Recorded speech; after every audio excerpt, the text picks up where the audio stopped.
Puntata numero 33, settimo anno di Panorama Sardo, che apriamo a 5 giorni dalla riapertura, dal lockdown, quindi da questo 4 maggio che aspettiamo da 2 mesi, insieme al professor Giacomo Cao, che è alle mie spalle, distanza di sicurezza, perché già dalla giornata di lunedì si è aperta questa settimana con una notizia positiva. Dopo Cina, Stati Uniti, Europa, Russia, è arrivata la buona notizia che per il progetto Marte c'è l'adesione dell'India. Ben trovato, professore. Buongiorno, grazie per questa occasione. Sì, come molto correttamente è stato richiamato, anche l'India con una udienza che si è tenuta, pensate, il 1° di gennaio di quest'anno, dopo che il brevetto è stato depositato ormai nel 2012, quindi veramente tantissimi anni dopo, anche l'India ha, come i paesi che sono stati richiamati, ha dato l'ok e quindi ha concesso anche nel paese indiano questo brevetto, che guarda ovviamente al pianeta rosso.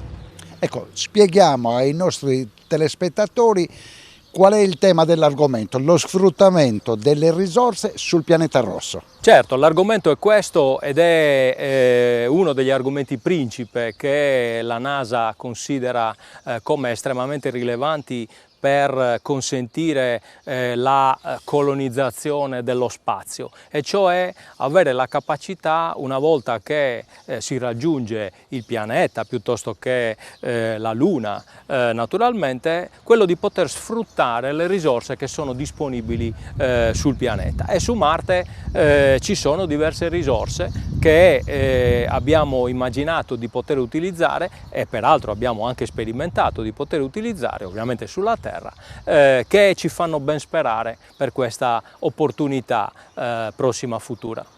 Qual è il compito del distretto aerospaziale della Sardegna in questo grande progetto internazionale?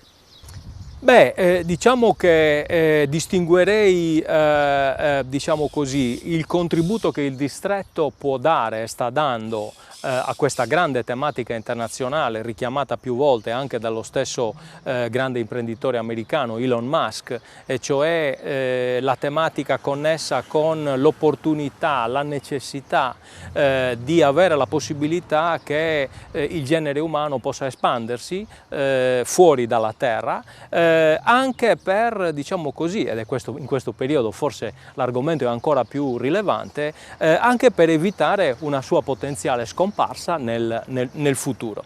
Quindi il distretto dà un importante contributo tecnologico a questa tematica di respiro internazionale, ma naturalmente il distretto dà un contributo forse ancora più rilevante, anche perché riguarda il paese Italia più specificatamente, al progetto tutto italiano per raggiungere la superficie del pianeta rosso nel 2027. Questo è l'altro grande tema a cui il distretto sta dando e profondendo grandi energie. In questo tipo di tematica sono compresi anche i lanciatori spaziali che vengono collaudati nell'isola? Assolutamente sì, è proprio per questo che il distretto, oltre a dare appunto un contributo specifico a queste tematiche, ha dato e sta dando un contributo estremamente rilevante ad attrarre soggetti imprenditoriali importantissimi nel panorama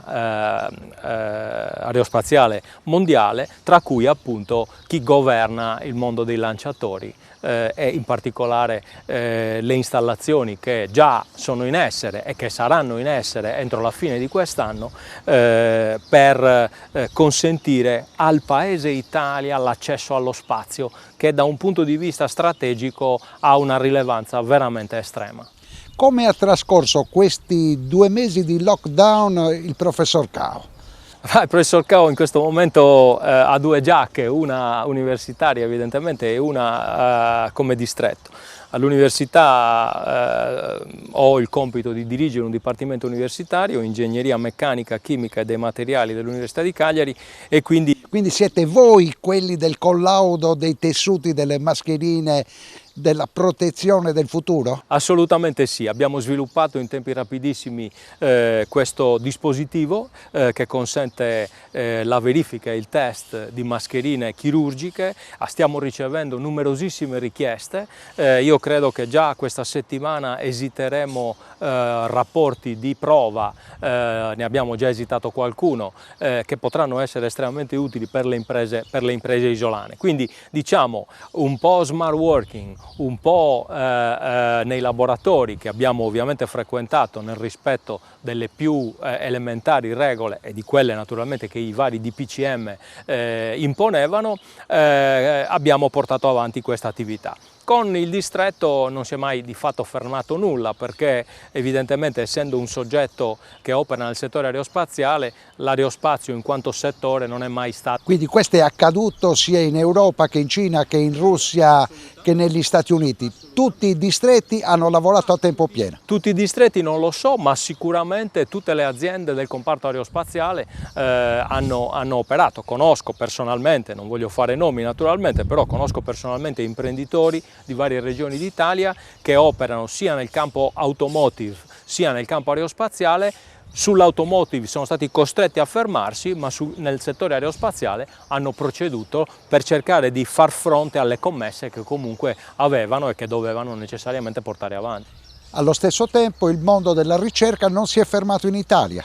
No, il mondo della ricerca fortunatamente non si è fermato in Italia, c'è un mondo che si apre evidentemente all'attenzione necessaria al coronavirus e a tutte le tematiche connesse con il coronavirus, ma ovviamente ci sono tutta una serie di ricerche che prevedono sperimentazioni anche molto lunghe che si è cercato di, nel rispetto sempre delle imposizioni di sicurezza, si è cercato comunque di portare avanti. Abbiamo parlato di distretto aerospaziale, abbiamo parlato dei compiti del Dipartimento e di questo oggetto introvabile e che ormai deve essere contingentato. Parliamo delle mascherine chirurgiche, le mascherine nazional-popolari, ma vi siete interessati anche del progetto che riguarda le alghe? Quello è un'attività che noi portiamo avanti e che è strettamente correlata anche al discorso marziano, in relazione al fatto che ovviamente nel brevetto che abbiamo sottomesso noi abbiamo potuto dimostrare, credo tra i primissimi, che esiste la possibilità di far crescere queste microalghe anche in presenza di un'atmosfera costituita al 100% di anidride carbonica come sul pianeta Marte. In realtà sul pianeta Marte è il 96%, ma la sperimentazione è stata eseguita con il 100% dell'anidride carbonica. Quindi al di là di questo aspetto è chiaro che tutte quelle sperimentazioni che prevedono, diciamo, gli animali, che prevedono delle colture biologiche, che prevedono sperimentazioni particolarmente lunghe, hanno comunque avuto l'attenzione che, sebbene limitata, in questo periodo era necessario avere per non perdere un patrimonio di attività che nei mesi e anche negli anni passati si era messo in campo. Il nostro telespettatore si chiede: questo progetto Marte a livello temporale massimo, che definizione può avere?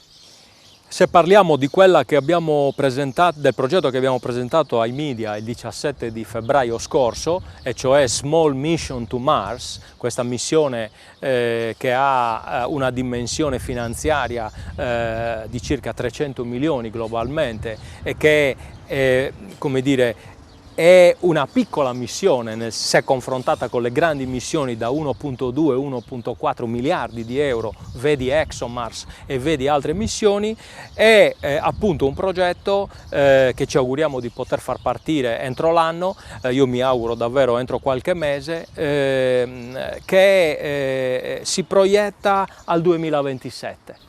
Quindi tempi sicuramente più ridotti di quelli che pensavo. Sì, assolutamente sì, c'è una finestra che noi abbiamo come team allargato evidentemente ad Avio, che abbiamo citato prima, ma anche al Centro Italiano di Ricerche Aerospaziali, l'Università di Cagliari, l'INAF e vari altri che in questo momento magari mi dimentico e me ne scuso naturalmente, il Consorzio Ali mi viene in mente, che ha immaginato e ha realizzato questo paracadute, sistema di ammartaggio assolutamente innovativo.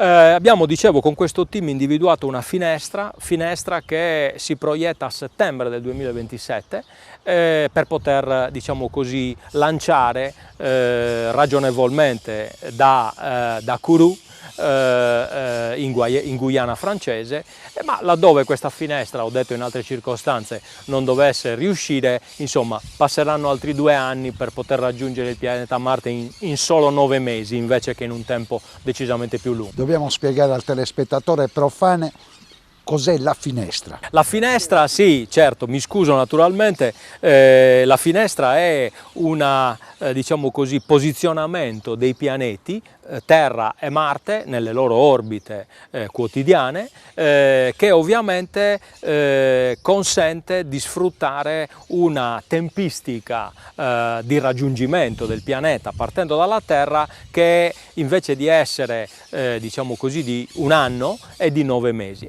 Sembrerebbe poco e invece è un risparmio significativo di carburante e di tante altre diciamo cose che è facile immaginare. Professore, vogliamo concludere con obiettivo 4 maggio, una parola di speranza per l'Italia dopo questo periodo difficilissimo. È una parola di speranza, è difficile darla perché l'aria che tira non è delle migliori.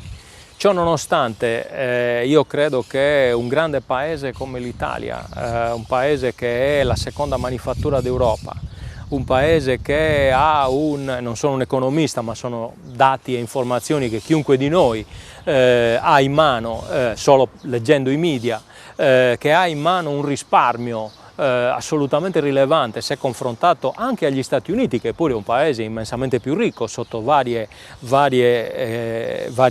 motivazioni. Io credo che possa e debba trovare il modo di ripartire. Non è facile, sono necessarie a mio modo di vedere scelte molto oculate, è necessario ripensare sistemi di produzione, è necessario fare squadra, è necessario fare sistema paese, cosa che, ripeto, non voglio tornare sull'argomento, ma credo che sulla missione per Marte sia stato fatto. Ecco, che il paese si muova con quella filosofia di vita e io credo che potremo venirne fuori senza dover forse sopportare quella crisi che già nel 2008 il fallimento di Lehman Brothers ha determinato per tutta l'Europa, per tutto il mondo e naturalmente anche per l'Italia. Grazie professor Giacomo Cao, presidente del distretto aerospaziale della Sardegna. Abbiamo voluto iniziare la puntata di oggi con questi toni ottimistici per il futuro, ne abbiamo bisogno, ma adesso, dopo aver dato la linea di regia, parliamo di economia, parliamo di imprese e parliamo del settore della cooperazione e delle sue difficoltà in questo periodo di emergenza. Grazie professor Cao. Grazie a voi, grazie a voi.